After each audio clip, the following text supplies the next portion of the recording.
Boa tarde, pessoal. Sejam todos bem-vindos. Eu sou Júnior Pimentel e você não chegou aqui por acaso. Tem um propósito.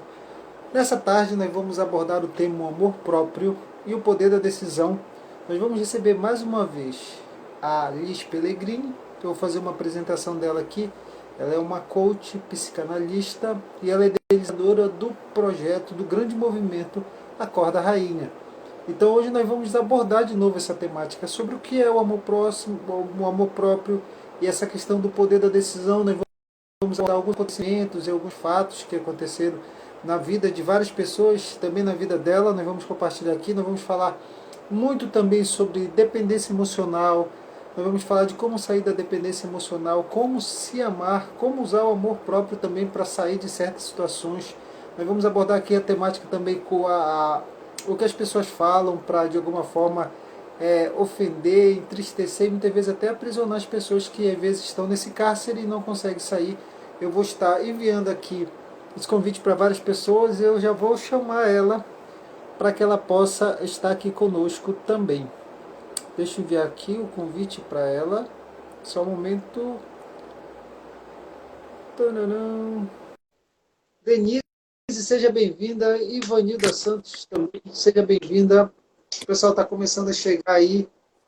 Seja bem-vinda, Liz Pellegrini. Vou já te apresentar aqui para o pessoal. Vou enviar aqui o pessoal que está chegando aí, dá um coraçãozinho aqui embaixo. Envia essa live para o máximo de pessoas possível. Eu tenho certeza que nós vamos abordar uma temática aqui muito importante. Nós vamos abordar essa questão do amor próprio, mas nós vamos também falar sobre dependência emocional e dentre outros temas. Vamos enviar aqui rapidinho a notificação, aí quando a gente voltar a gente já se apresenta. Não.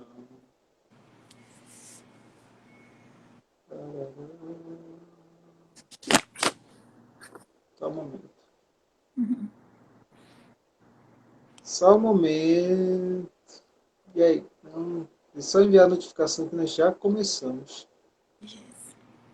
Já dá início a essa grande temática, porque é uma temática importante, nós vamos abordar.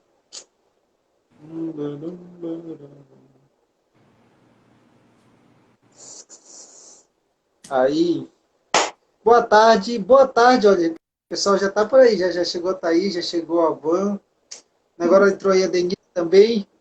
Se apresente para nós, diga de onde você está falando, dê uma introdução de quem é você, o que você tem feito e realizado e o movimento que você também já tem levantado aí por todo o Brasil. Fique à vontade, seja bem-vinda mais uma vez. Obrigada pelo convite. Tá dando para ouvir certinho? Dá para ouvir? Bom, quem não me conhece ainda, eu sou Lisena, mas o pessoal me chama de Liz, eu prefiro. Eu sou psicanalista e eu sou coach de vida em alta performance. Trabalho com mulheres também por causa do que eu vivi, né? Eu ajudo mulheres a superar, principalmente os traumas dos relacionamentos abusivos, que também entra a questão do amor próprio, né? Que está muito ligado a questão do relacionamento abusivo com o amor próprio, né? E hoje é a minha missão, é ajudar o máximo de mulheres que eu conseguir. É isso.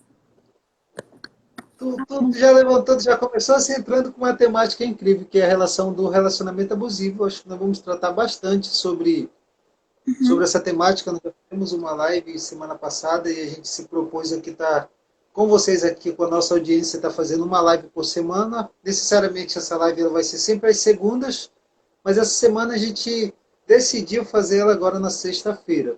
Nós vamos falar sobre essa temática aí que você acabou de abordar, porque é algo muito decorrente, porque quando fala de relacionamento abusivo, está falando, ele engloba vários aspectos, engloba vários setores, né? Não só especificamente dentro de um relacionamento. Mas compartilha conosco um pouco aí essa questão do que seria o relacionamento abusivo, quais características, você tem alguma definição, compartilha aqui com a nossa audiência. O relacionamento abusivo começa com a falta de amor próprio, né? A gente tem um histórico de falta de amor próprio que vem lá da infância, né? Por várias questões.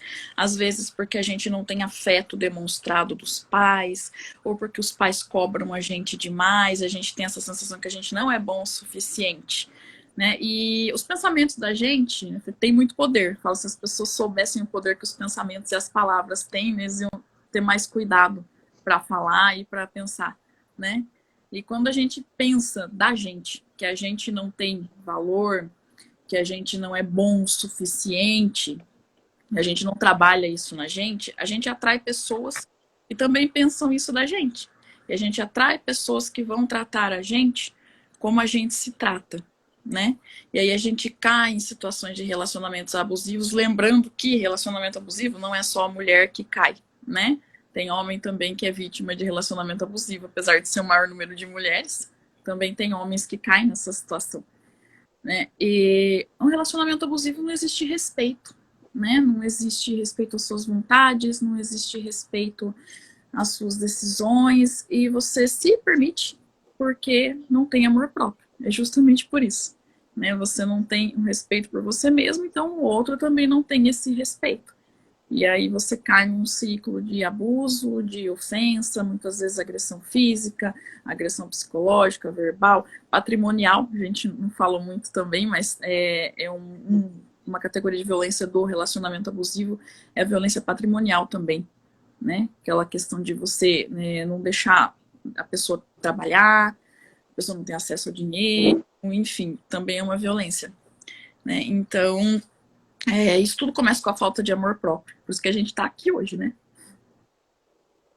Então, vamos abordar essa temática.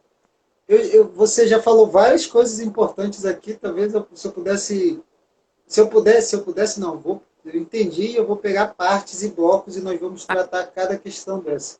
E quando a gente está falando sobre essa questão de relacionamento abusivo, e tu já pegou o aspecto no âmbito geral, aí o pessoal está chegando aí, seja bem-vindo também, Luiz, que já está por aí, a Thaís já está por aí. Quem mais? Deixa eu ver que está por aí conosco. Só um momento. A Nani Siqueira está por aí também. Então, o pessoal está passando por aí pela live. Então, preste bem atenção. Então, ela identificou aqui, ela abordou essa temática, ela trouxe um aspecto característico. Eu acho que é um dos principais. Eu sempre abordo isso quando eu converso com as pessoas que eu faço mentoria. E também é o que eu mais ouço as pessoas falarem, que esse relacionamento que vem desde a infância com os pais, às vezes, eles acarretam traumas que seguem para a vida toda. Às vezes trazem alguns aspectos positivos e alguns negativos. Mas na grande parte, a gente tende, eu estava abordando isso nas aulas, a grande parte a gente tende a gravar e a fixar aquilo que é ruim. E às vezes a gente deixa aquilo que é bom de lado. A gente dá mais atenção para aquilo que causa estresse. Eu sempre falo, né? Estresse, medo. É isso que a gente tende a gravar na memória. Mas esse aspecto desse relacionamento com o pai, que é essa necessidade de receber ou não afeto dos pais. Esse amor, esse afeto, essa característica, e depois essa necessidade, às vezes, que é posta sobre a gente, de forma... Eu sempre digo, né, que às vezes os pais, eles tiveram algumas atitudes, comportamentos que tem muitos deles que não foi por maldade, né? Ele não queria prejudicar, ele queria proteger, ele queria cuidar, mas o conhecimento, às vezes, da visão geral de uma vida como um todo, ele não tinha muita experiência nessa questão, né? Da vida como um todo, então ele teve algumas características que acabaram acarretando algumas situações que prejudicam depois a vida toda. Como uma pessoa já adulta pode lidar com isso? Se você pode citar alguns eventos na infância que pode prejudicar essa questão da pessoa criar em si essa questão do amor próximo. Por exemplo, amor próprio. Falta de afeto demonstrado, né? Que foi o meu caso, que eu tive, eu falo que eu passei por esse processo, então eu falo não só como profissional, né? A falta de afeto demonstrado, eu na minha infância, por exemplo, meus pais, eles sempre me deram tudo na questão material, mas eles não eram de abraçar, de beijar, de dizer que amava, e não porque eles eram ruins, eles foram criados dessa forma, né? Então, só que eu interpretei isso de uma forma que eu não era amada, né? Então eu cresci não me amando. Outra coisa também, a cobrança excessiva que eu também tive, né? Eu achava que eu tinha que ser perfeita, então eu tinha que tirar, vamos supor, tinha que tirar 10 na escola, se eu tirasse 9 não estava bom, porque não era digno de mim, assim. Então, aí eu cresci com essa ideia de que eu não era boa o suficiente, né? E aí entrei em situações assim, né? Em situações abusivas. E como que eu comecei a sair disso foi buscando autoconhecimento. Eu acho que o principal é isso, a gente buscar autoconhecimento, que é um processo que não é fácil, que muitas vezes não todas as vezes envolve dor, né? Envolve a gente dar de cara com os problemas que a gente quer esconder, a gente tende a querer fugir dos problemas, né? E a gente Sim. tem que dar de frente com esses problemas, tem que enfrentar e perceber quem a gente é, perceber o valor da gente, muitas vezes dizer não para situações que a gente está acostumado a dizer sim, que dói dizer não, mas é necessário, né? E é um processo, assim, que é um processo longo, eu digo que é um processo que dura a vida toda, né? Que a gente passa pela fase crítica, mas a vida toda a gente tem que se conhecer, né? Porque senão a gente não vai conseguir e sempre vai cair naquela mesma situação. Uma coisa que eu tô lembrando agora de falar, que eu já falei na outra live que a gente fez, a questão do dedo podre, né? Tem um monte de mulher que fala, eu tenho dedo podre, né? Eu só arrumo gente ruim. Não, não é que você tem dedo podre, é que você não trabalhou você mesmo, né? Você não foi se autoconhecer, você não foi resgatar a tua autoestima. E não adianta nada você sair de um relacionamento abusivo e não procurar melhorar, não procurar se autoconhecer, não procurar resgatar a tua autoestima, perceber a tua responsabilidade, porque assim, a gente não tem culpa pelo que o outro faz com a gente, mas a gente tem responsabilidade pelo como a gente age com isso e por que a gente permite, né? E na maioria das vezes a gente permite porque a gente não tem o amor próprio, né? E se a gente não for buscar isso, a gente vai procurar sempre as mesmas pessoas, sempre o mesmo padrão de pessoa, né? E sempre vai cair em situações assim várias e várias vezes até a gente aprender. Falou uma coisa, tu falou um fato aqui, porque já teve gente que já se identificou, que foi a Thaís. A Thaís, ela falou assim, como se estivesse contando a história. Não sei se você consegue ler, que acabou passando aqui no Falando meu, não consegui isso, voltar. eu vi, eu li. Uhum. Essa Conseguiu ler? história, uhum. Thaís. Eu Você também vivi. pode falar, pode falar. Eu também vivi, né? Eu falo não só como profissional, né? Mas que nada melhor do que a gente viver na pele para saber o que que é, né? O que que é a gente não ter o amor próprio e procurar isso depois, né? Aprender a dizer não para situações que a gente não tá confortável, não tá feliz. Não é muito fácil, mas é necessário. Né? E tem gente que nunca aprende, tem gente que fica aí a vida toda, né? Eu até tive uma paciente minha, ela estava num casamento de 37 anos, um casamento extremamente abusivo, né? Imagina você viver 37 anos assim, né? E ainda ela estava naquela situação de pensar que ruim com essa pessoa, pior sem ela, né? E não é, são sabotagens, né, da nossa mente sabota a gente, porque a nossa mente tem medo de mudança, né? Então vai tentar segurar a gente naquela situação. Né? E a gente só sai disso com autoconhecimento, não adianta. A Valéria entrou. Foi. Valéria que chegou aí já. Então, o que eu peguei aí, não sei se tu percebeu também, Thaís, na colocação que a Liz colocou e respondendo a tua colocação, e é algo evidente nessa questão de um afeto não demonstrado e de uma cobrança excessiva. Eu costumo falar que, em certa idade, a gente não tem a estrutura para compreender e interpretar as coisas no seu âmbito geral. E aí uma pessoa me perguntou no privado e disse, quando a gente está adulto, a gente consegue? Eu disse, que pior. Porque quando tu está criança, tu ainda está com pouca informação, tu ainda está entendendo as coisas de uma forma geral. E quando você é criança, você tem uma característica muito boa, que eu vou abordar hoje na live à noite, que eu vou falar sobre isso, o princípio do reino faz com que a gente volte para o estado de criança. Ele fala que para a gente entrar no reino dos céus ou viver no reino dos céus na plenitude, a gente tem que ser como uma criança. Uma das características da criança é que a mente dela é atemporal, ela vive o presente. Dificilmente você vai ver uma criança preocupada com o dia de amanhã, com o dia de depois. Ela está ali vivendo o momento, ela aproveita cada momento. Às vezes ela briga. Aí eu cansei de resolver problema com os pais, que os filhos brigavam. Os filhos brigavam, os pais ficavam com raiva um do outro. Aí 1 minuto depois as crianças estavam ali brincando, sorrindo, e os pais guardavam mágoa a semana inteira, o mês inteiro.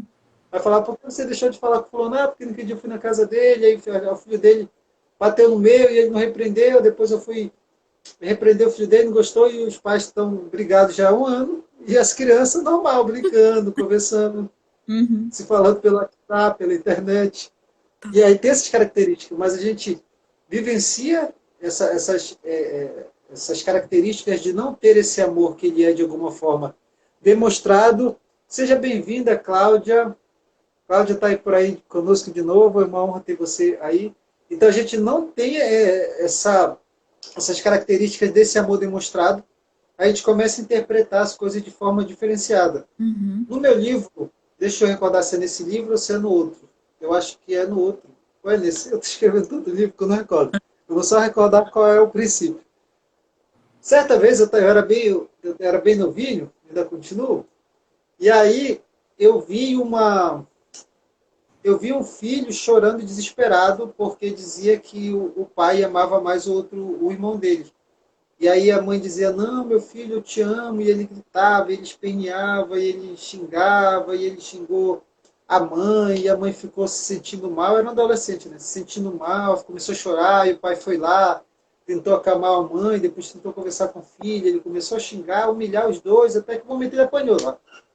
Mas resumindo, quando acabou aquilo, eu fui conversar com a mamãe quando chegou em casa. Eu era bem novinho, acho que eu tinha 9 para 10 anos. E eu fiz essa pergunta para ela. Eu disse, mãe, a senhora poderia me tirar uma dúvida? Ela disse, qual? Porque parece, olha você essa interpretação. Porque parece que o pai ama mais um filho do que o outro. Porque o choro do menino lá, em parte tinha verdade, porque eu convivia com eles, a gente era amigos do mesmo ciclo. E parecia que os pais amavam mais um do que o outro. E aí, como eu fui criado num ciclo de tinha muito irmão, era muito mesmo, então para o pai abraçar um tinha que abraçar todo, a gente era quase um time de futebol. E aí o que aconteceu? Aí ela me ensinou um princípio muito forte, desde lá eu peguei esse código e eu comecei a...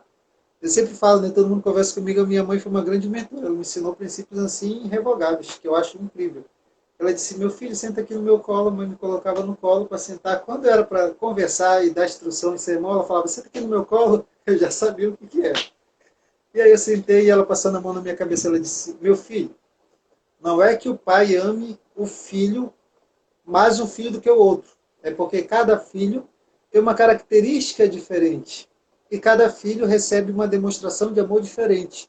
Ela falou, você é carinhoso, você gosta de abraço, gosta de beijo, gosta de estar todo tempo tá te cheirando. Você é assim. Só que o teu irmão, o outro, ele não é assim. Eu tenho um irmão que ele não gosta de abraço, literalmente. Se ver nós dois, vou falar assim que a gente é totalmente diferente. Porque eu gosto de estar abraçando, ele não gosta de abraço. Ele demonstra o amor dele conversando, sorrindo, brincando, dando presente. Agora você abraçou, ele não gosta, ele se irrita. Então, assim, e aí ela falou que cada filho tem uma característica diferente e o pai dá aquele amor segundo a medida do filho. Eu sei que tem casos específicos que o pai dá mais amor para um filho do que o outro, isso é fato, isso também é verdade, não pode ser do extremo. Mas eu peguei aquele princípio de entender que o pai ele dava o amor segundo a necessidade do filho e segundo a compreensão daquilo que ele tinha, né? Então ela me falou, eu dou o amor conforme a necessidade de cada um de vocês. Então ela tinha aquela interpretação do que seria o amor. Uhum. E aí eu peguei aquele princípio, eu ensino para os pais e converso com os filhos quando estão revoltados com os pais, eles conseguem entender. Mas eu também entendi o lado dela, que a compreensão dela de dar o amor era necessariamente com aquilo que ela tinha aprendido, com Uhum. aquilo que ela tinha vivenciado. Então, ela demonstrava assim. Então, os pais, eles demonstram isso. Tem pai que só dá as coisas, tem pai que não dá as coisas, tem pai que nunca falou eu te amo para o filho, e eu cansei de ver pessoas chorando que o pai nunca falou eu te amo, meu filho ia lá cobrar e ver na frente pública, e o pai dizia, não vou falar, e aquilo ficava, eu te amo, não preciso falar, e aí ficava naquele conflito, né? E depois isso acarreta durante toda a vida essa questão do afeto demonstrado, e aí acarreta no nosso coração essa questão do afeto não demonstrado, e essa principal, acho que seria a principal, a cobrança. Só para a gente pular para outro ponto, Coach Lish, como é que você pode também colocar um pouco a mais sobre essa questão do afeto, como lidar se uma vez você não recebeu isso e o amor não está construído em você? E esse excesso de cobrança também, que Uhum. está sobre a vida da pessoa. Como é que ele, como adulto, lidar com essa questão de um afeto não demonstrado e de uma cobrança excessiva que teve na infância e até hoje isso permeia em todas as áreas da vida da pessoa? tirar da gente, né? Entender que os pais não fizeram por mal, né? Era a forma que eles foram criados, perdoá-los, porque a gente leva uma mágoa. Eu até um certo tempo na vida levei essa mágoa, porque eu nunca tive isso também.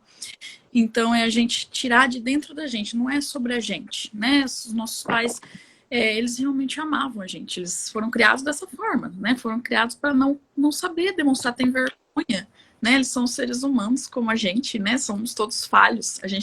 A criança tem mania de achar que os pais são perfeitos, né? A gente acha e não é, né? E a gente se perdoar também, a gente entender em relação à cobrança excessiva. Eu vi que a Thaís colocou um comentário aqui, mas eu não tô conseguindo ver. Eu não Eu tô. consigo, ela diz assim, ó, Hum, ela diz assim, ó, não faltou nada na minha infância, mas o afeto e abraços. uhum. Falar que ama nunca. Hoje, quando falo, eles ficam todos sem graça. Eles foram criados assim. Eles foram criados, os meus também, é bem assim, né? A gente tem que entender que foi a criação deles.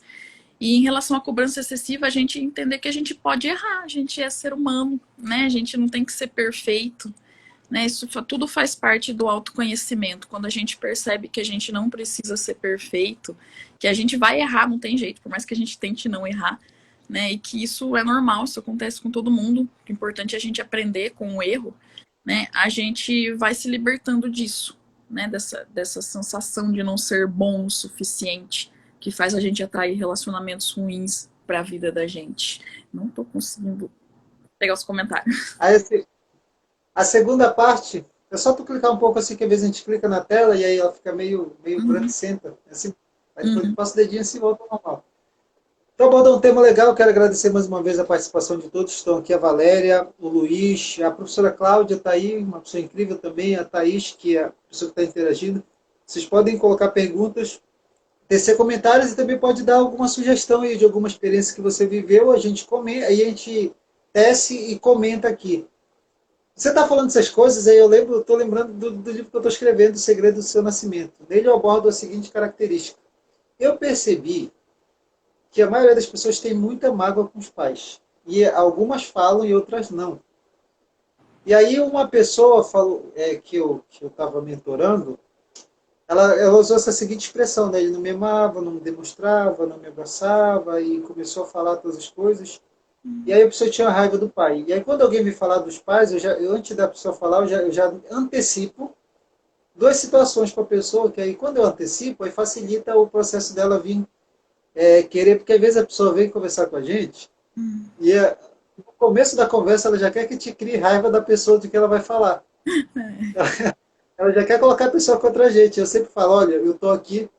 Seja bem-vinda, Karine. Eu falei, eu estou aqui como mentor, então eu preciso ouvir a tua posição para depois a gente usar os princípios e tudo aquilo que a gente aprende, usar as técnicas que tem para te ajudar nesse fato, nesse acontecimento. E eu disse assim, olha, todo filho tem raiva por dois motivos, quando é relacionado pelos pais. Primeiro, pelo aquilo que ele não te deu e você queria.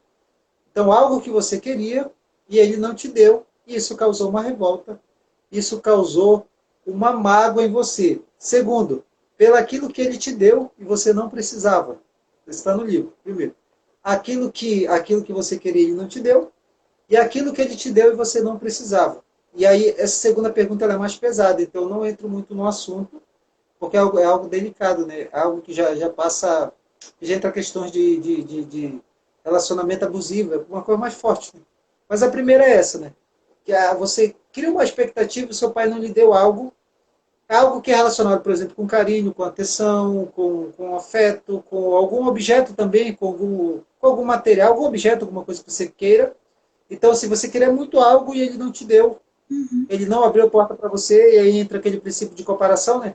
A gente fica se comparando com todo mundo, com toda a família, e acha que o pai deu uma faculdade para um, não deu para mim, acho que tem direito. Eu falei isso na live passada, não sei se foi contigo, mas eu falei de um rapaz que eu estava mentorando aqui, que tinha 46 anos, e Uhum. ele estava magoado, revoltado, porque ele estava no hotel onde eu estava, e ele estava no quarto lá, e eu estava no outro, e falava, mas que tu tá com raiva?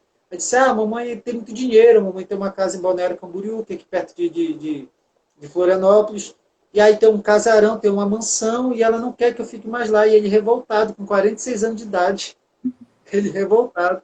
Ela estava dando uma pensão para ele de 3 mil reais para ele viver. E ele estava revoltado, ele achava os 3 mil pouco, e ele queria voltar para casa da mãe, e queria voltar para o quarto dele. E aí, e aquilo ele está doente, 46 anos não vive, não segue.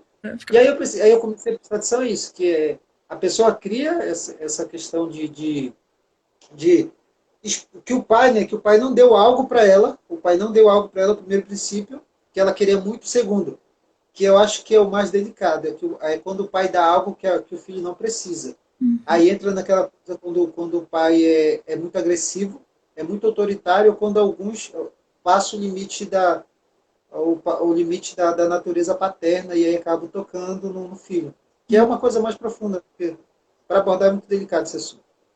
Então, o que acontece? Mas os dois criam cria essa situação. Aí eu falo para todo mundo e eu falei para essa pessoa que eu estava mentorando, olha, esses dois motivos de você ter mágoa. Eu sempre falo no final da minha frase a seguinte frase. O seu pai não podia dar ou não conseguiu te dar aquilo que você precisava. Aí entra essa questão que eu aprendo muito contigo, Luiz. Toda live tu fala, né? Que ele não tinha como dar, ele não tinha experiência, não tinha informação, não tinha como dar. Ele não tinha. Agora você, eu sempre falo para todo mundo, agora você pode dar aquilo que o seu pai precisa. E a pessoa falou para mim, o que é chorando? Com raiva, ela estava irada comigo. O que é que eu posso dar para ele que ele precise? Eu disse, o perdão. Você poderia pegar o telefone agora, liga para o seu pai e perdoa ele. Ele já tentou várias vezes o contato contigo, já tentou te explicar. E aí você já é casado, você tem uma família, isso está afetando o teu relacionamento. Então, eu sempre falo, isso está no meu livro. Você não pode, o seu pai não podia dar aquilo que você precisa. Você queria, né? Mas você pode dar aquilo que ele precisa, que é o perdão. E aí entra nessa questão que você abordou, que eu achei muito relevante, por isso que eu comentei um pouco, com essa questão de deixar, né? De aprender a se conhecer para não é esquecer, porque ninguém sofre de amnésia, mas ressignificar essa situação. Nós falamos da questão de afeto. E da questão da autocobrança, Liz, o que você pode agregar com a gente aqui? Eu me cobrava muito, né?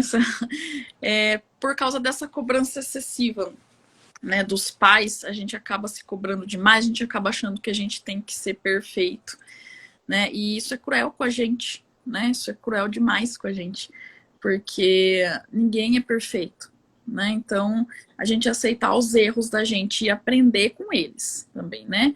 Aprender com eles e ter autorresponsabilidade, então, não se vitimizar. Isso também é uma forma de resgatar o amor próprio, quando a gente não se vitimiza, né? A gente se coloca como responsável pela nossa vida, e quando a gente se vitimiza, a gente joga a responsabilidade nos outros, né? E se a gente joga a responsabilidade nos outros, como que eu vou resolver se a responsabilidade está com o outro, né? E isso acontece nos relacionamentos também, né? Nos relacionamentos abusivos que a gente entra com a questão da dependência emocional, da falta de amor próprio, a gente joga no outro a responsabilidade de dar pra gente o que a gente não tem, que a gente não encontra dentro da gente, né? Então a gente tem a questão da cobrança excessiva de não se achar bom o suficiente, a gente tem essa questão dos pais não demonstrarem afeto, então a gente pega tudo isso e joga pra pessoa, né? E quando a gente tem que resolver com a gente mesmo, né? A gente, quando tem a responsabilidade de entender que a gente pode e deve fazer algo pela nossa própria vida, a gente consegue resolver. Se a gente joga para o outro, a gente não consegue resolver, né? Isso também faz parte da gente resgatar o nosso amor próprio. Foi o que eu também fiz, né? E me ajudou demais. A Thaís colocou uma pergunta, ela falou que existe a questão que a princípio não era mágoa, mas era alguma coisa relacionada com o aniversário, mas depois ela entendeu e ela fez uma pergunta. Consegue ler? Eu vou ler aqui hoje. Não estou conseguindo. A minha pergunta é, hoje sendo mãe, eu converso tudo com a Helena, que é filha dela. Abraço, beijo, cheiro, falo que amo ela. E já tem essas características. Mas às vezes sinto melindrosa. Quero eu que seja manhosa, pois tenho receio dela ser uma pessoa carente, como fui. Bem-vinda, Rita. Você entendeu? Eu entendi, ó. Eu entendi a pergunta. Ela fala que ela dá tudo isso para a filha dela, mas às vezes ela percebe que a filha é manhosa. Você pode responder, depois eu falo de um princípio que tem na Bíblia para tirar essa dúvida. Pode responder. Ah, tá Sem aí. arma aqui. Ó, é que eu não tô conseguindo visualizar aqui, não tô conseguindo. Foi a Thaís que perguntou? Oi, Thaís. Então, Oi, Thaís, Thaís. tem que administrar isso, né? Mas você demonstrar ao filho não vai fazer ele se tornar uma criança muito mimada, ou enfim, o que torna a criança mimada é a falta de limite, né? Você não falar não, tudo que a criança quer, você. Aí ela vai se tornar uma criança e um adulto que não vai saber não, que não vai saber lidar com as frustrações da vida. Mas você demonstrar o afeto, beijar, abraçar, não vai fazer mal, não. Eu não sei se foi isso que você quis saber, né? Mas que Não, foi nesse sentido assim, ó. Ela dá tudo isso, aham, mas mesmo assim ela percebe no coração que a criança é meio melindrosa e o medo dela seria o seguinte: hum, seria quando ela crescesse, ela tivesse essa carência, se ela sentisse essa uhum, carência como ela sente hoje como adulta por não ter recebido, mesmo ela recebendo. mesmo ela. Rita, seja bem-vinda, minha amiga linda do coração, entrou aí, já entrou com tudo, já mandando oi, mãozinha. Gente, eu não tô vendo os comentários, não tá aparecendo pra mim, não. O povo, Não tá aparecendo, não? não, não tá. Ninguém tá aparecendo. Tá lavado aqui, eu não tô vendo, não. Que estranho. Conseguiu tocar assim na tela e tentar? Toquei. Tenta colocar uma mensagem não tem onde colocar mensagem? Aham. Escreve qualquer coisa aí, e aí para ver se volta ao normal. Mas não tá E aparecendo. ainda vamos continuar aí. Hum, Apareceu? Apareceu. Estranho. Voltou ao normal. A gente vai aprendendo essas coisas. Uhum. Então, aí, nós estamos abordando, teve essa primeira característica. Então, existe um princípio que eu quero ensinar aqui para vocês, eu quero explicar. Existe um rei que ele foi muito sábio, o nome dele era Salomão, e lá em Provérbios ele fala que é o seguinte, que existe a vara, mas a vara, quando fala de uma característica de amor. A Karine acabou de entrar também, seja bem-vinda.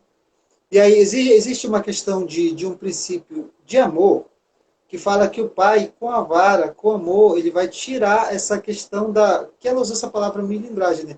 Que seria como eu posso falar para vocês de uma forma simples aqui, carinhosa? Seria não é que é malícia, né? Mas uma inclinação da criança para coisas erradas. Então a gente nasce com a natureza inclinada para aquilo que é errado. Vocês entenderam?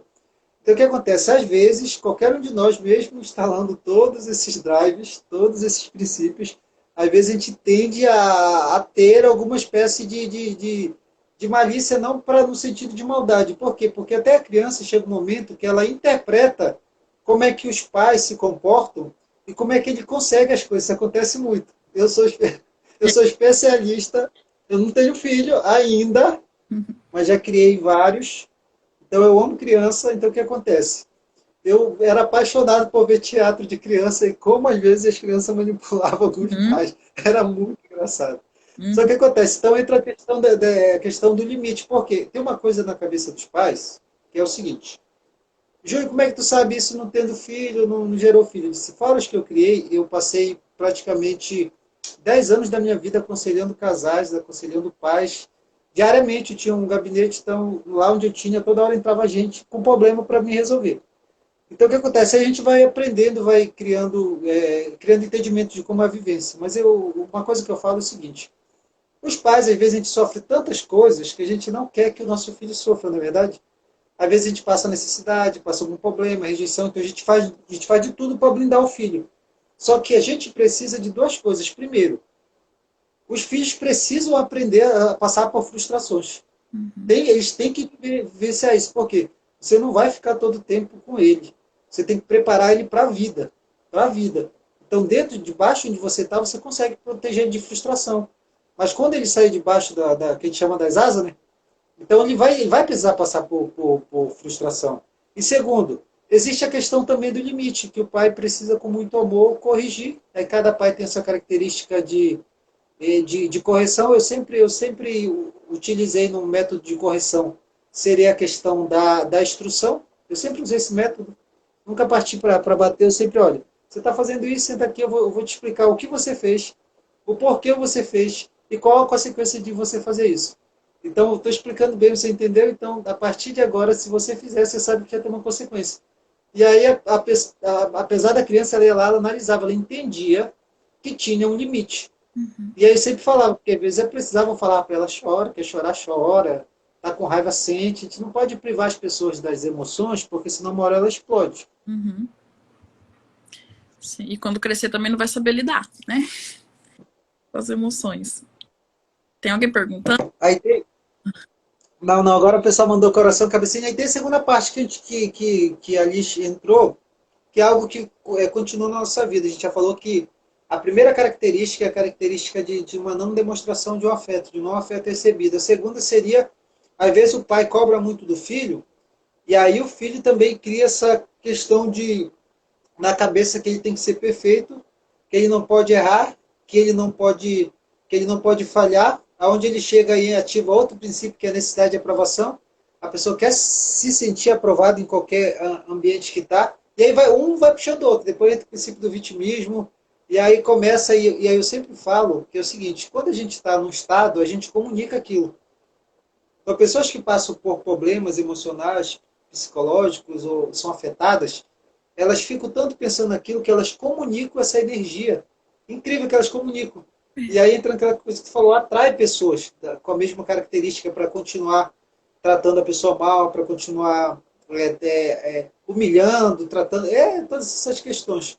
Mas como é importante lidar com essa situação dessa autocobrança, quando eu digo assim, não no sentido de a pessoa só se cobrar, mas isso que vem lá desde a infância, quando o pai cobrava muito. Como é que a gente trabalha também a ressignificação, Liz? Também entrando na questão do perdão, né? Entrando na questão do perdão e de perceber que a gente não é perfeito.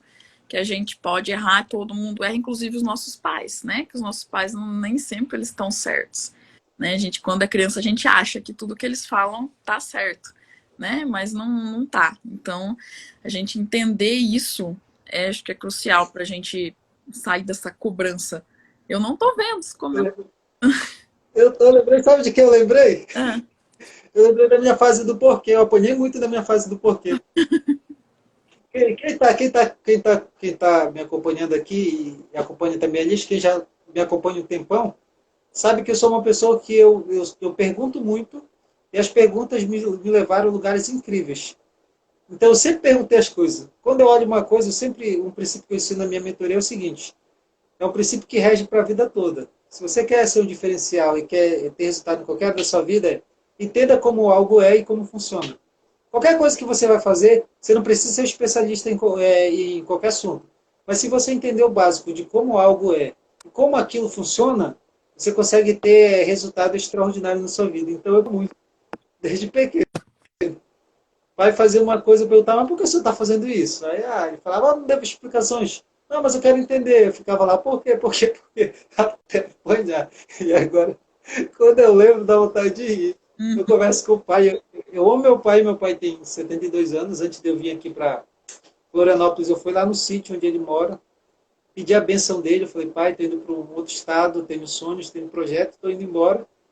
E um dia eu volto. Eu quero sua bênção, eu quero que o senhor coloque essa mão sobre a minha cabeça, me abençoe. E se o senhor me abençoar, eu sigo viagem. Se o senhor não me abençoar, eu vou ficar um pouco triste, eu vou ter que analisar aqui a minha ida, se eu vou ou não. E aí ele me abençoou, ele foi algo incrível, a gente se abraçou, ele chorou.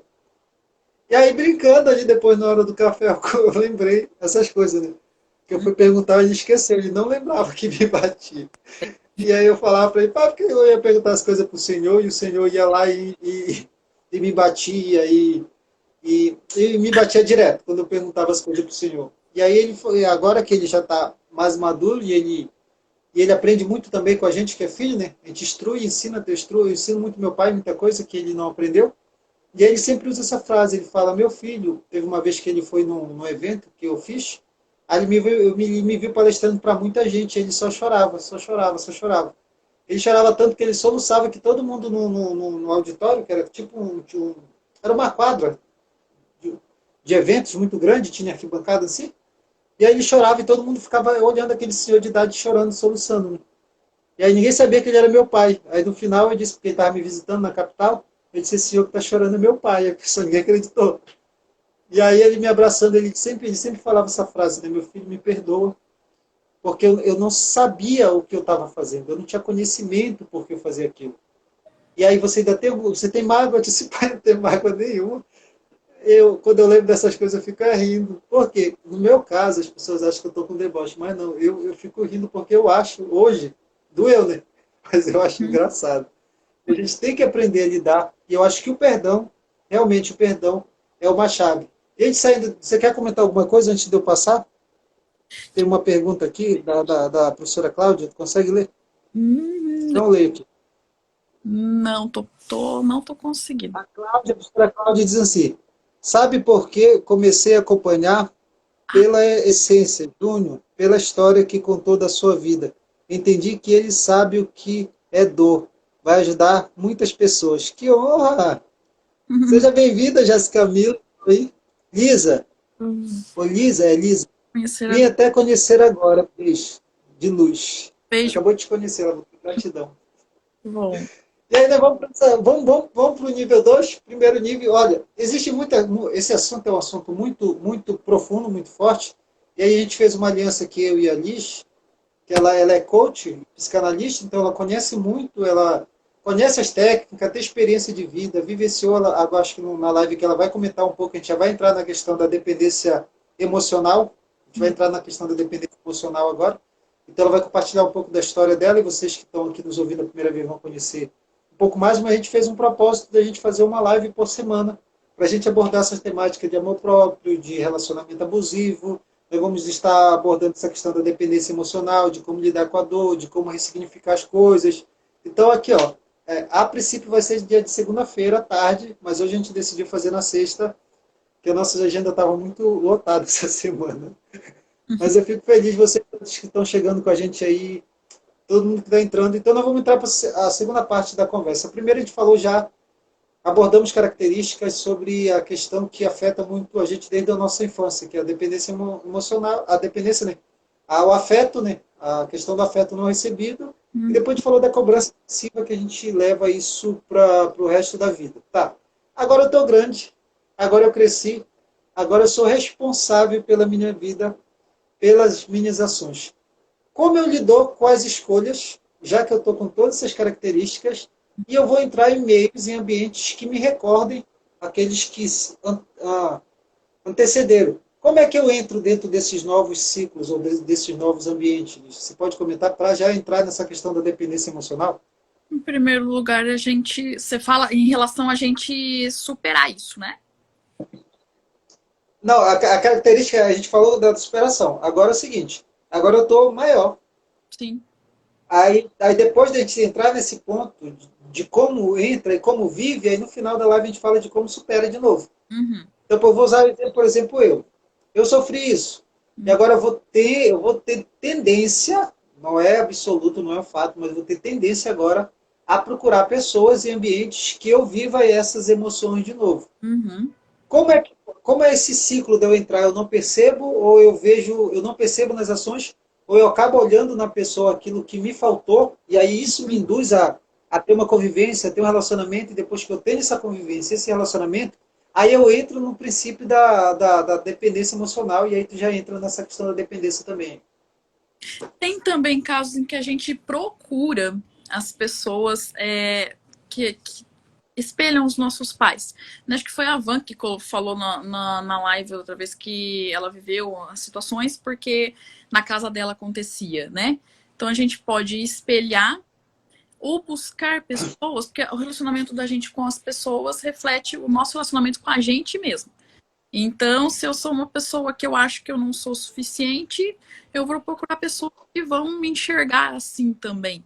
E isso é inconsciente, né? Não é uma coisa, eu não faço isso conscientemente, né? A gente emana energia e atrai essas pessoas, né? Então, eu vou atrair dessa forma. Eu vou pensar no meu inconsciente que eu não sou bom o suficiente, então eu vou atrair uma pessoa que vai me tratar assim como se realmente eu não fosse bom o suficiente, né? E vou vivendo esses ciclos enquanto eu não tratar isso em mim, enquanto eu não perceber que eu sou responsável, né, pela minha história e como responsável sou eu quem tenho que mudar, né? Então é basicamente isso, ou eu atraio dessa forma, ou eu vou buscar algo que eu vi na minha casa quando eu era criança. Então, se eu vi violência na minha casa quando eu era criança, a tendência é que eu vá achar que violência é normal. Ou que eu vá achar que violência é uma forma de amor, né? Porque se eu vi, vamos supor, é um exemplo, meu pai batendo na minha mãe, eu vou associar isso com amor. Casamento, bater, violência. Ah, então isso é normal, né? Então se eu vou trair uma pessoa que vá me tratar assim, eu vou achar que isso é normal, né? Porque foi o que eu tive na minha infância. Então eu vou procurar pessoas assim inconscientemente. Eu não vou perceber, vou achar que eu tenho o dedo podre, né? Mas é o que vai acontecer. É bem isso que vai acontecer. Aí a gente entra aí, a Van fez uma pergunta, como lidar com as emoções agora que sou maior? Ela fez Bem maior. acho que foi uma afirmação, não foi? Que eu te perguntei o que você estava querendo dizer, acho que ela quis. Acho que ela afirmou, agora eu não sei se foi uma pergunta. Ah, sim. Se for pergunta, foi, se for afirmação, Uhum. coloca a pontuação final, Van. Saber se tá... Se for pergunta, coloca a interrogação. Uhum. Minha professora, me ajuda, professor. A Van é uma professora incrível. E Ah, aí, então voltando, então a gente. É pergunta. ela como É lidar uma pergunta. através do autoconhecimento, né? A gente vai encarar de frente todas essas emoções, né? A gente vai perceber, ela deu risada aqui, a gente vai perceber essas emoções, tudo que a gente sente e vai ressignificar isso, né? Usando perdão, usando a autorresponsabilidade, a gente perceber que a gente é capaz de mudar as crenças que a gente tem da gente mesmo, né? Algumas crenças assim limitantes que eu falo que muita mulher tem, né? Tem mulher que cresceu escutando a mãe falar assim: "Ah, nenhum homem presta. Homem é tudo sem vergonha". Ela cresce com essa crença. E aí o que vai acontecer? Ela só vai atrair homem sem vergonha, porque ela acredita que é só isso que existe, né? Então isso é uma crença limitante, né? Que muita mulher que tem, você escuta muito isso por aí, né? E geralmente ela vai atrair mesmo o sem vergonha, que é o que ela realmente acredita que existe, né? E trabalhando essas crenças também, né? Trabalhando as emoções para que a gente consiga. Pronto. Boa tarde, Selma, seja bem-vinda. Uma honra te ter por aqui conosco também. E aí, ela respondeu a sua pergunta aí, Van. Espero que tenha respondido. Uma coisa que eu falo muito, que eu tenho o princípio de autoconhecimento, e eu trato o princípio de autoconhecimento na mentoria Propósito de Vida. A importância de conhecer a si mesmo, mas existe homens sem Ah, vergonha. existe, Ah, Karina, existe, assim como existe existe. mulher sem vergonha, existe mulher e homem que presta. Então, tem de tudo, né? Aí você vai atrás do que você tá pensando, né? Teve dois lados. Eu participei de uma mentoria que era sobre escritores. São dois escritores renomados do Brasil, que é uma minha amiga, a Baby Pontejo, que ela publicou um livro Obrigado de Nada, e aí, através dela, eu tive contato, conheci o Rafael, que é do Precisava Escrever.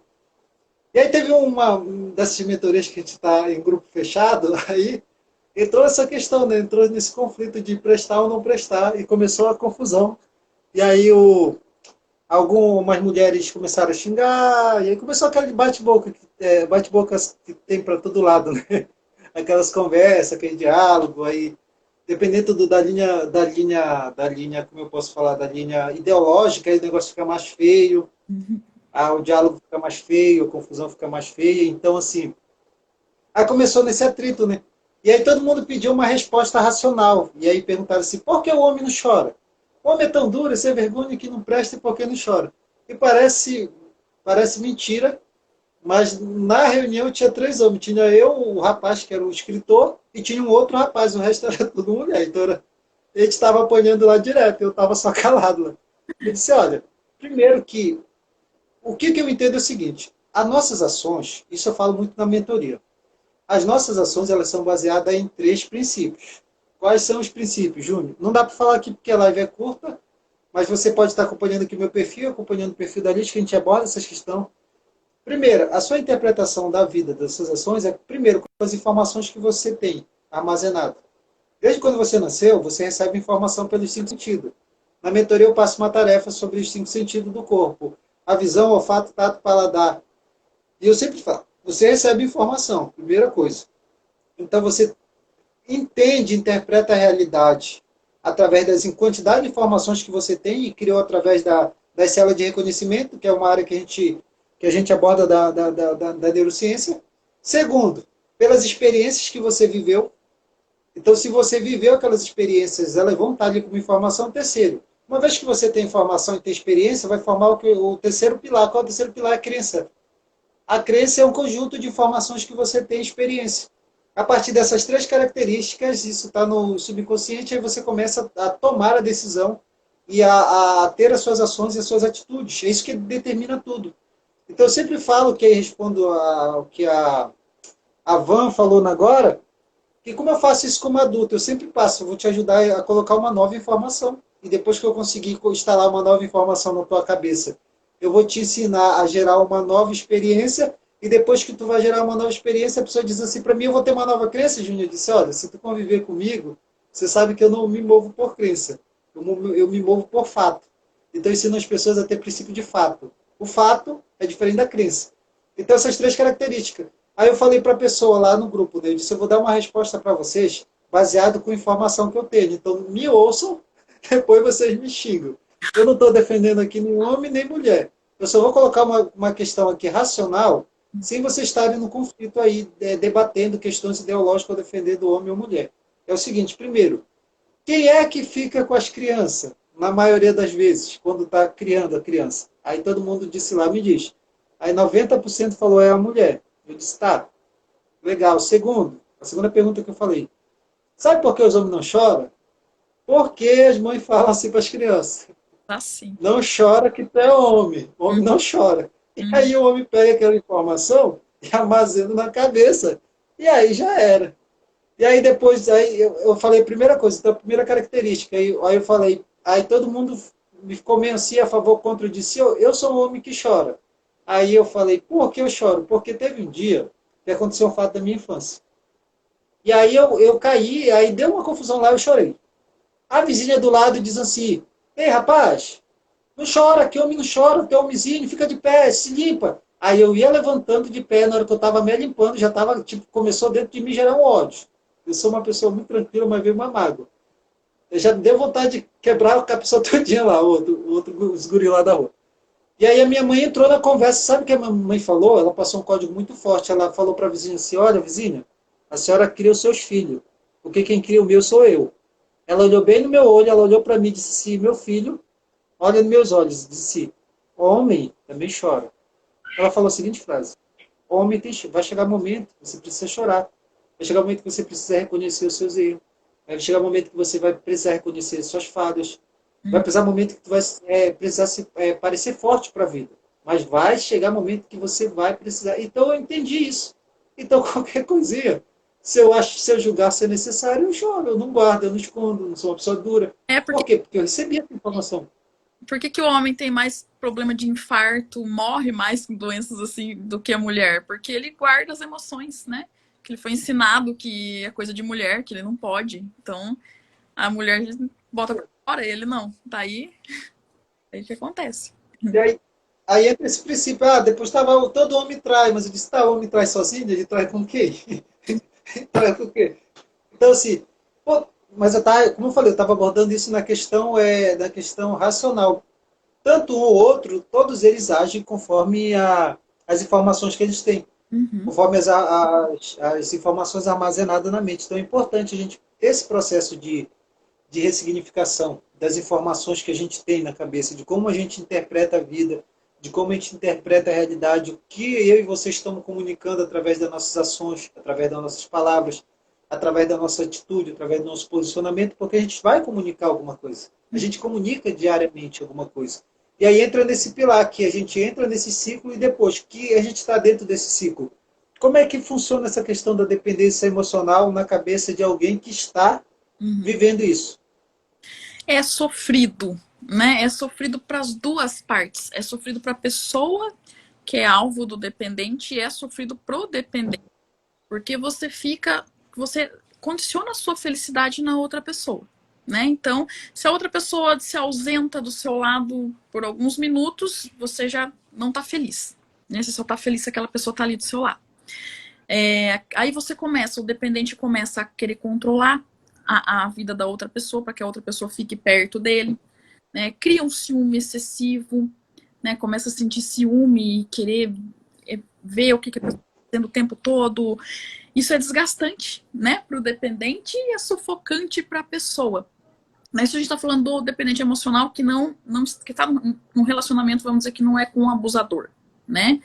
Isso vai ser sufocante para outra pessoa, né? E o dependente, ele condiciona toda a vida dele, a vida do outro. Ele deixa de viver a vida dele e vive só a vida do outro. Então ele não tem projetos, ele não tem sonhos dele, é tudo com a outra pessoa, né? E também aí se porventura esse relacionamento acaba, que geralmente acaba, porque a outra pessoa não aguenta, né? É muito sufocante você ter aquela pessoa ali o tempo todo, né? Ela quer saber o que você está fazendo, se você sai de perto dela por 10 minutos, não pode, e isso é sufocante.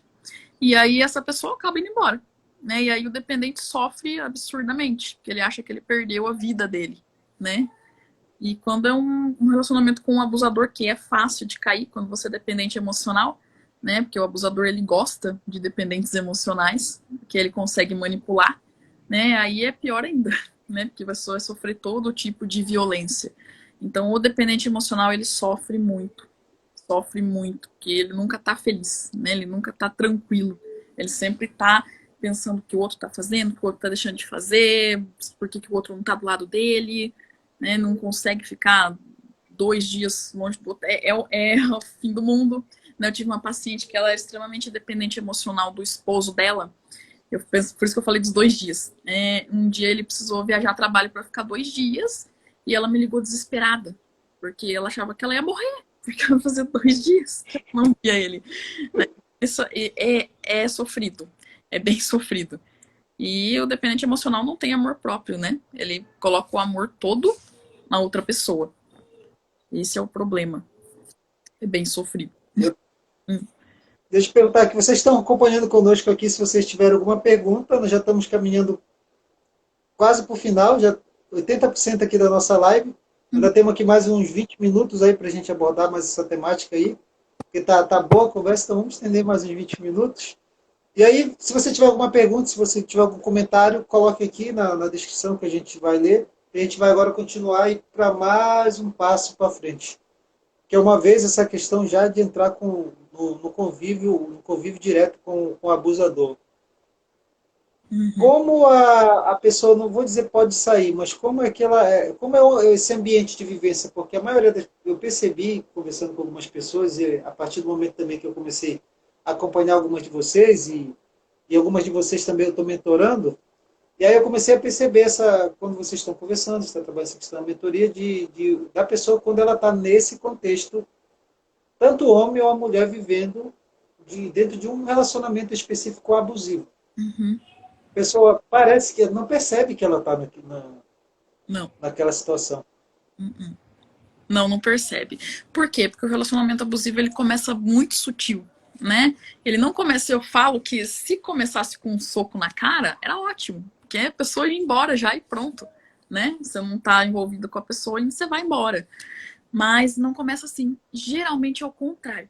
Começa bem, tá tudo certo. Tem casos que não começa tão bem assim, mas os sinais são sutis, né? Então aí é uma cobrança aqui, uma pessoa tem uma explosão de raiva ali, você não liga muito, né? Isso vai aumentando com o tempo, né? E o abusador, ele vai colocando você, eu falo que é como uma teia de aranha mesmo, né? Ele vai envolvendo você nessa teia de aranha e você não percebe, né? Então te afasta de família, de amigos, você vai ver que e é tudo disfarçado de cuidado, né? Então ele vai dizer para você, não fala mais com tal pessoa, que essa pessoa não é legal para você, né? Porque a sua família não faz bem para você, e você vai acreditando e confiando, né? E quando o abuso chega num ponto que começa a ficar evidente, né? Você já está totalmente dependente da pessoa. Você acha que você não consegue mais sobreviver sem ela e você acha que a culpa é sua, porque ela já colocou na sua cabeça isso, né? Então é bem assim. A pessoa, ela começa assim. Vamos supor, eu lembrei um exemplo aqui agora.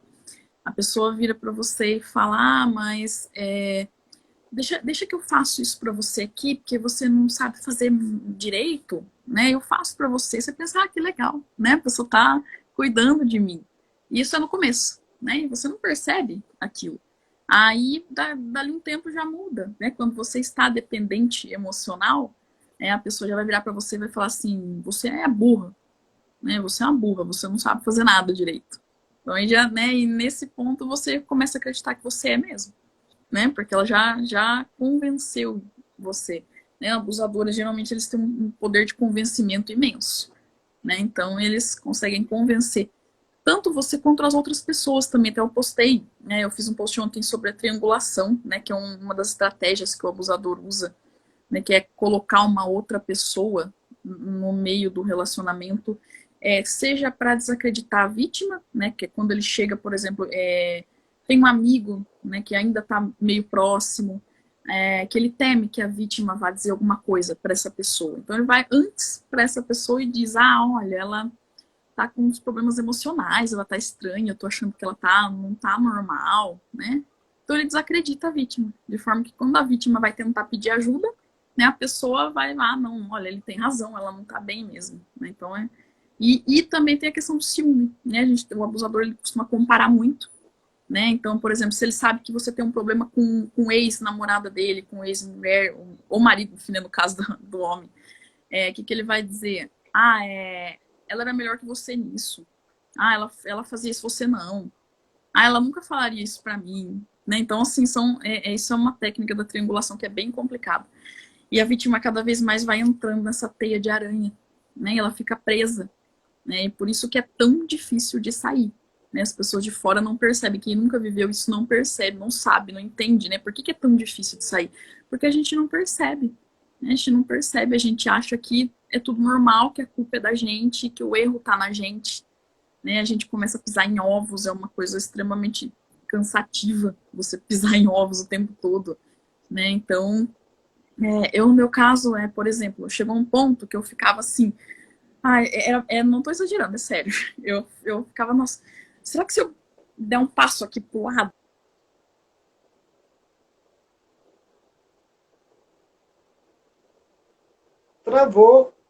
Destravou a internet. Luiz fez uma pergunta, Luiz. Eu tenho muita dificuldade de dizer não e machucar as pessoas. Às vezes me prejudico com isso. Luiz, enquanto aqui a, a internet volta, a nossa saiu, vamos trazer de volta. Seja bem-vindo, Leonardo. Deixa eu trazer ela de volta aqui. Travou mesmo, caiu. Já voltou ao normal. Eu estou chamando de novo aqui. Deu uma travadinha mesmo, a internet deu uma caída. Mas já voltou ao normal. Então, deixa eu abordar essa temática aqui, Luiz. Às vezes a gente passa por essa situação, Luiz. A gente experimenta e vivencia essa questão, às vezes por necessidade de aprovação. Deixa eu ver aqui.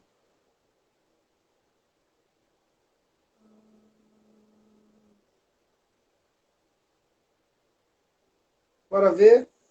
De novo. Volta para dentro. Voltou. Voltou. Pode continuar. Depois a gente responde uma pergunta que o Luiz colocou aqui, que aí se tu quiser, depois de tu falar isso, responder também, que ele fala que tem dificuldade de falar não. E ele se prejudica com isso, ele tem medo de machucar as pessoas. Uhum. Aí tu já fala se colocar alguma coisa com relação a essa pergunta que ele fez?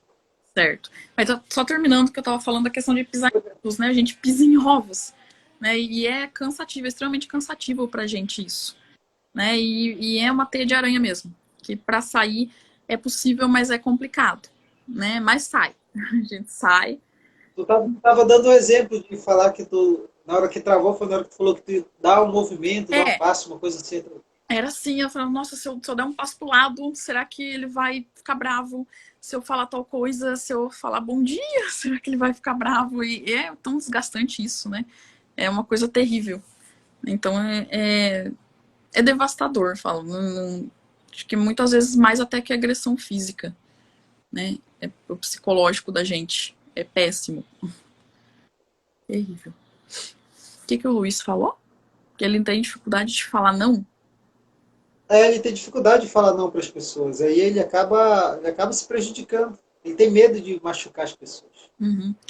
Então, é assim, né, Luiz? Você acaba machucando você, né? Porque você tem medo de machucar o outro. Então, assim, tem maneira de falar não. Claro que você não vai ser mal educado, né? Mas aprender a falar não não é fácil, mas é necessário. Porque senão você, nessa de você não saber falar não, você machuca você mesmo. Né? Eu até veio esse exemplo da minha paciente lá que eu falei no começo da live, que ela tá casada há 37 anos e vive um casamento abusivo. Ela tinha uma dificuldade imensa de falar não também. E aí chegou num ponto, por exemplo, ela trabalhava em casa de família.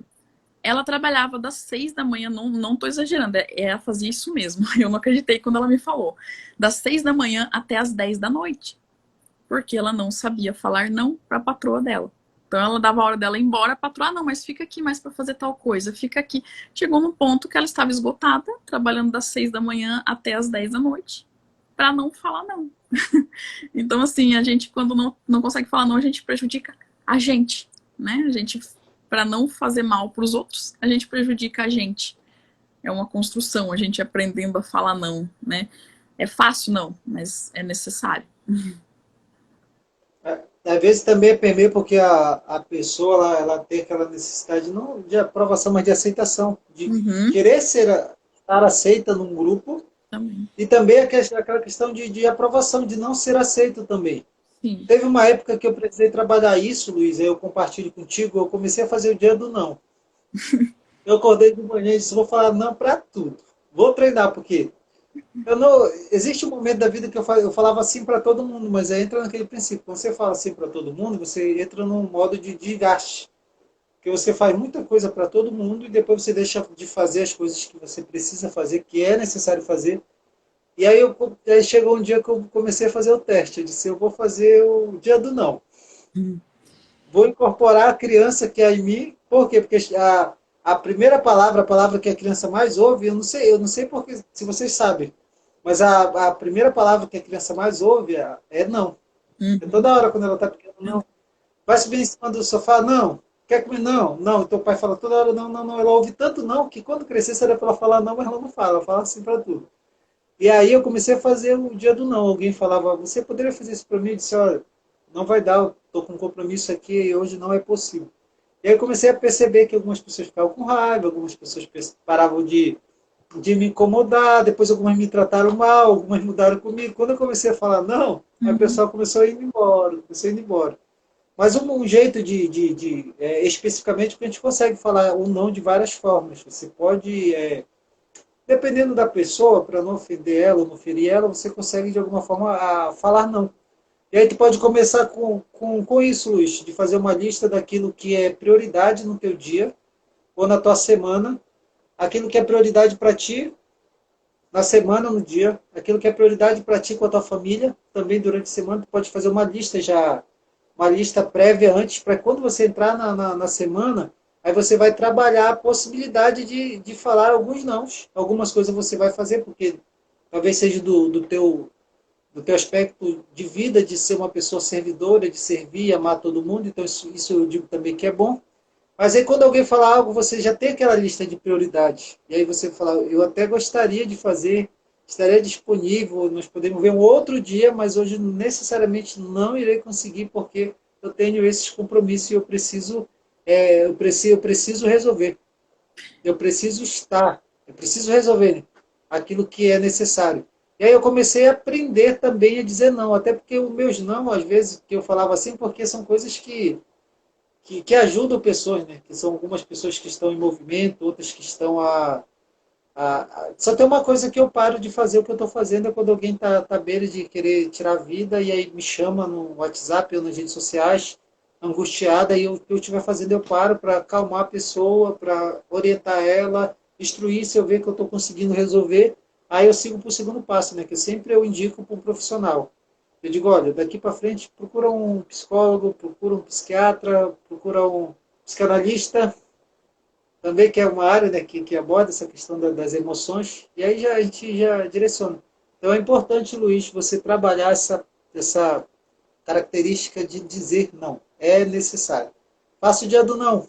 Hum. Faça uma lista e comece. E é um treino, né? É um treino mesmo. Porque se a gente não começar a dizer não, a gente só aprende dizendo, né? Não tem, não tem outro jeito, né? Teve uma época que eu até brinquei que eu ia mandar, eu fui na gráfica, Hum. e depois eu mudei de ideia, porque assim, algumas pessoas iam ficar ofendidas, né? Eu não quis ofender elas, mas eu ia mandar pintar na minha camisa assim, o dia do não. Ah, Aí eu ia passar o dia com aquela camisa, ia botar a foto na rede social, hoje eu estou no dia do não. Se me perguntar qualquer coisa, não. e outra coisa que a gente tem que lembrar também é que a reação da pessoa, para que a gente dizer não, diz respeito a ela, né? Se ela vai gostar, se ela não vai gostar, eu não tenho controle sobre a reação do outro, né? Nem controle, nem culpa, né? Então, a gente tem que tirar isso da gente, senão a gente fica pensando muito, nossa, vou falar não, vou deixar ele chateado, né? Então, trabalhar também isso. Aí a gente volta para a nossa temática aqui, para a gente já caminhar para o. Nós estamos decorrendo aí. Tá excelente essa live, estou gostando demais. Diz aí se vocês estão gostando também do assunto que a gente está abordando. A gente volta só com aquilo que você abordou, coach niche, que era essa questão da pessoa estar dentro desse ambiente, ou a convivência dentro de um, especificamente tanto homem como mulher, dentro de um relacionamento abusivo. Uhum, E aí tu colocou aqui algumas características, algumas evidências de pessoas que demonstram ter essa tendência, né? Que desde de colocar a culpa no outro, uhum, de pular, e aí tem vários aspectos. Porque tem a questão emocional, mas tem aquelas outras que já, de parte da questão emocional, né? Que já envolve outras situações. sim. Uhum. A Thaís está gostando. Que bom. Aqui já entra outras questões, né? Porque tem a questão emocional, mas de alguma forma eu acho que o abusador ele percebe, porque a maioria das pessoas que eu conversei, que estão dentro desse contexto, elas transmitem isso.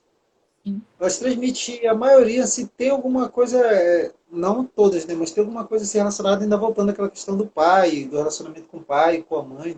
E Uhum. aí ela começa, ela comunica essa situação, ela comunica essas emoções. Ela transmite isso e o abusador para ele tipo, é uma presa muito Isso. fácil. É. Uhum. Exatamente. Ele vai aproveitar disso, né? Quando a gente não tem amor próprio, não tem autoestima, a gente vai emanar isso e o abusador vai aparecer, né? Não adianta. Vai aparecer e vai pegar. E como a gente vai estar falando toda segunda aqui sobre amor próprio, sobre essas questões de dependência emocional, aí tem também o teu movimento Acorda Rainha, que no final a gente vai dar uma comentada sobre ele. Hum. Mas aí uma dica para alguém que está dentro de um relacionamento abusivo que não. E tem várias áreas, né? Como ela colocou aqui, não é só questão de um relacionamento conjugal ou de um relacionamento. Isso vai para todas as áreas. Como é que a pessoa sai dá duas dicas, ou como ela evita, porque eu participo do princípio do limite. Uhum. Qual é o limite? A pessoa que convive comigo, todo mundo fala que acha que eu não sou dessa terra, e eu realmente não sou.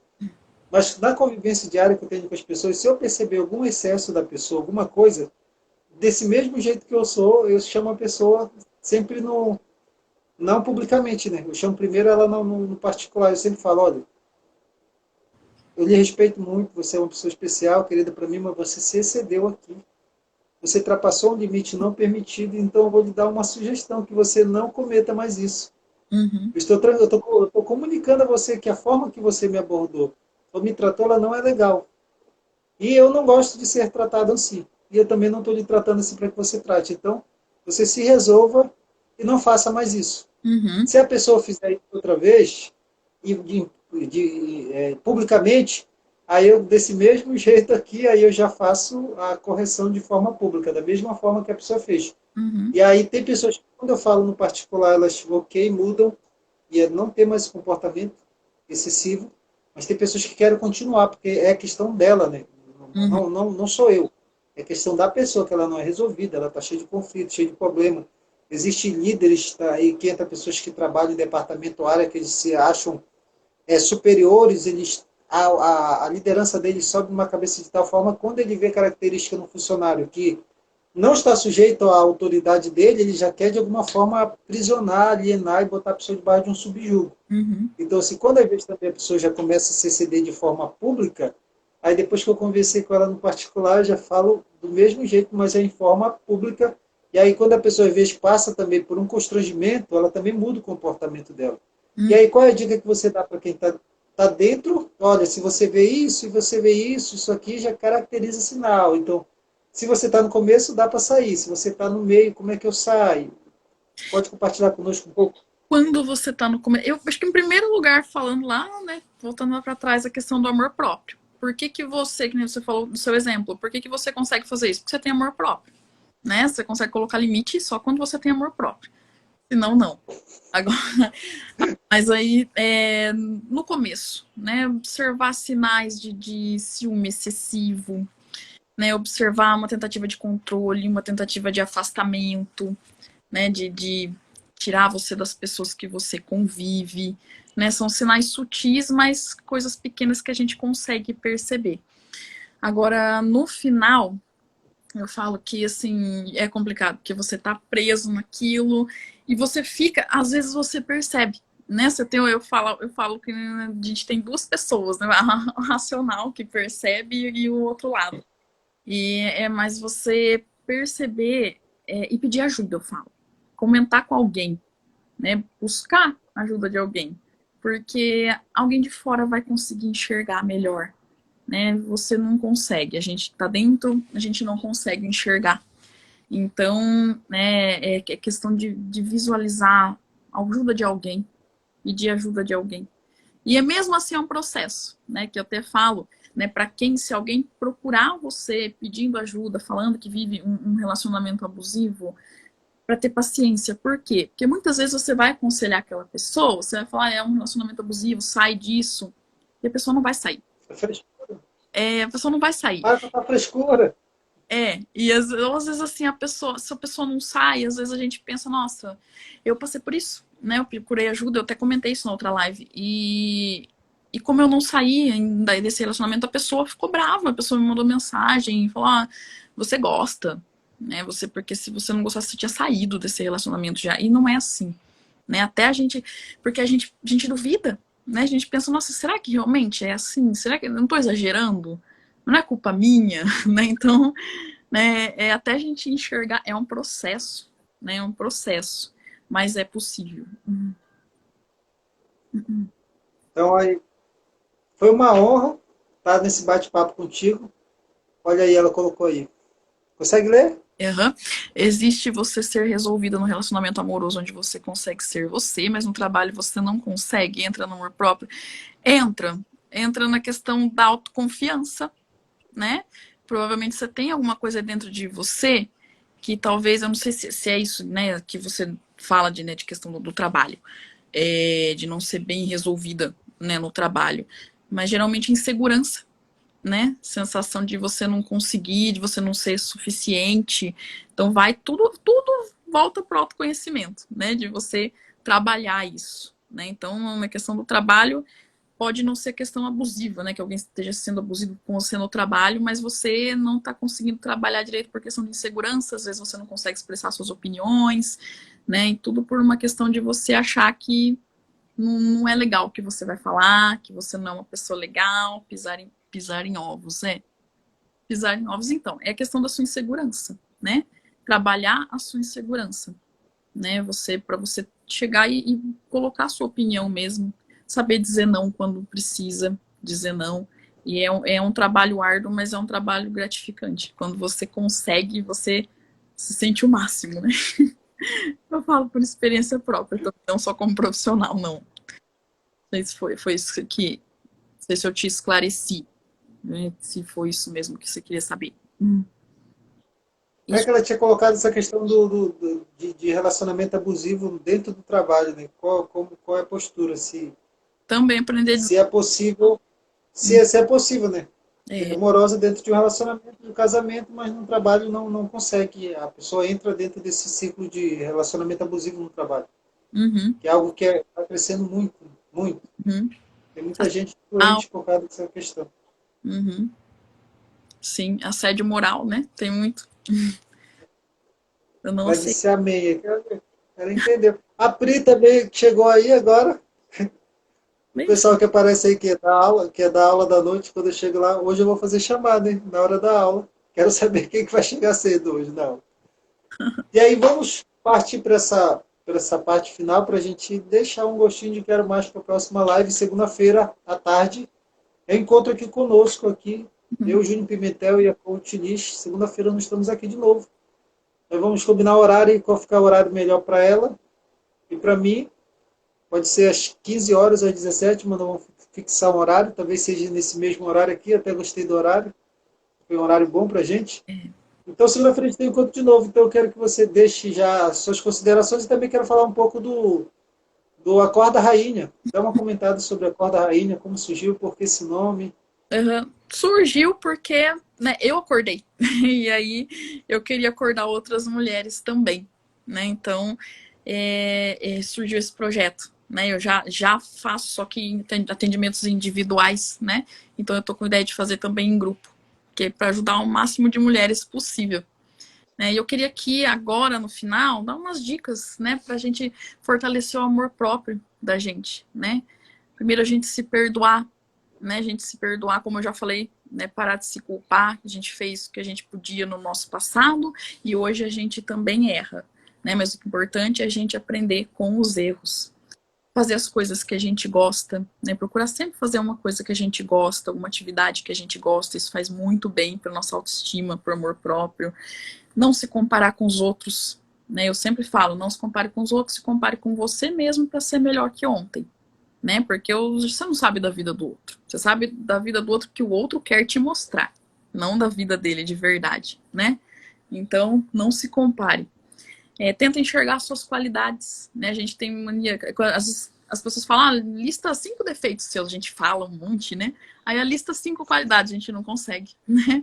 Então, tenta observar as suas qualidades, né? Tenha projetos de vida, tenha projetos para você, objetivos de vida em metas para você alcançar esse objetivo e vá em frente, tenha disciplina, né? Disciplina é fazer o que tem que ser feito, não só o que a gente tem vontade. E trabalhar o autoconhecimento. Acho que isso tudo vai levar a gente a fortalecer o amor próprio e evitar cair em situações assim, de relacionamentos ruins, né? É isso. Gratidão, um monte de, de, essa lista foi uma lista grande. Eu te sugiro depois da live fazer um post, colocar essas dicas num post embaixo para a gente ir lá comentar. Você que está aqui, depois da live, ela vai fazer um post aí no feed dela. Ela vai colocar essa lista, esses princípios aí de como ter amor próprio ali, fazer a lista ali. Eu pensei nisso. E a gente vai lá e vai comentar. A gente vai deixar nos comentários. Eu gosto de passar missão para as pessoas. Toda live que eu falo, ó, fazer isso aqui, ó. Faz isso. Eu gosto de dar tarefa para os outros. Eu digo, meu Deus, parar com essas coisas, tá dando tarefa para todo mundo que eu converso. Alguém fala comigo, eu digo, olha, tu passar uma tarefa. Acho que isso é coisa de professor. Quando acaba a aula, eu já faço a tarefa para o aluno. Então eu quero pedir para vocês aqui também, vamos bater um print? A Thaís que tá, deixa eu ver quem está por aí. Deixa eu ver quem está por aí, eu consigo olhar aqui por dentro do sistema. Eu não, tô travando. Tá bom? Não, não, não. Não, eu digo para mim aqui, Ah, travou, tá funcionando normal, né? Eu não estou conseguindo mexer aqui para saber aham. quem tá aí. Vou fazer o seguinte, bate um print meu, deixa eu ver se eu consigo tirar aqui rapidinho nos comentários. Não, a tela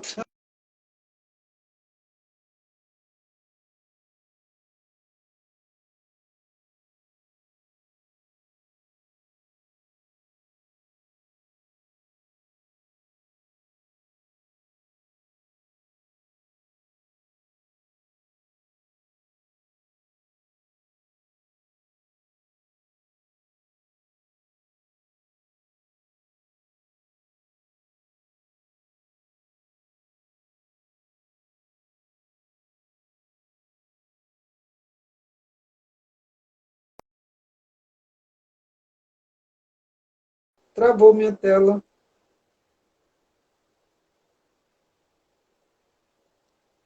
Não sei se está para vocês normal, mas aqui minha tela. A minha tela travou literalmente. Ai,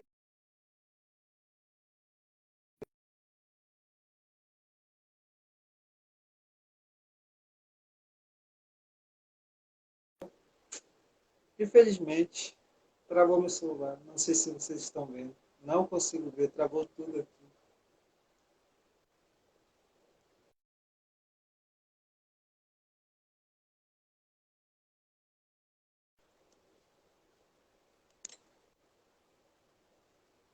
Travou tudo. Meu povo, não estou conseguindo ver vocês.